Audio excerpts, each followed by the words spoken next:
नमस्कार.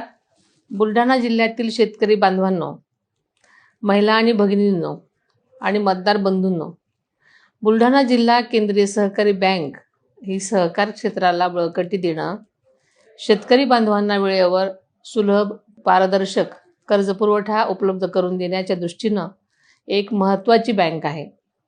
या बँकेच्या संचालक मंडळाच्या निवडणुकीत आपल्या सर्वांच्या पाठिंब्यानं अजितदादा पवार शेतकरी परिवर्तन पॅनल पूर्ण ताकदीनं आणि निष्ठेनं उतरत आहे. आदरणीय दादांच्या नेतृत्वाखाली आणि विचारसरणीवर विश्वास ठेवून सहकार क्षेत्रात खऱ्या अर्थानं परिवर्तन घडवण्यासाठी आणि शेतकऱ्यांच्या हक्काचं रक्षण करण्यासाठी हे पॅनल कटिबद्ध आहे. ही बँक अवसायनात निघाल्यानंतर बुलढाणा जिल्ह्यातील काही मोठे नेते दादांकडे यायचे आणि बँकेला आर्थिक मदत करा म्हणून पाठपुरावा करायचे हे आपल्या सगळ्यांना माहिती आहे. आणि मी सुद्धा त्याची साक्षीदार आहे, कारण अनेक वेळा मी दादांसोबत असायची तेव्हा हा विषय मी ऐकत असायचे. आदरणीय दादांनी जिल्ह्यातील सहकार क्षेत्रातील ही सर्वोच्च संस्था पुन्हा ताकदीनं उभी राहावी, शेतकऱ्यांच्या या बँकेला नवसंजीवनी मिळावी यासाठी 300 कोटी रुपयांची आर्थिक मदत केली.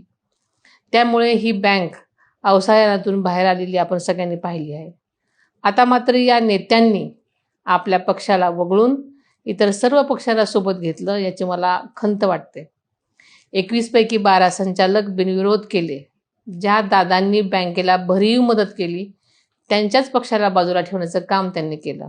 त्यामुळे माननीय दादांच्या नावानं स्वर्गीय अजितदादा पवार शेतकरी परिवर्तन पॅनल या नावानं आपण पॅनल उभं केलं आहे.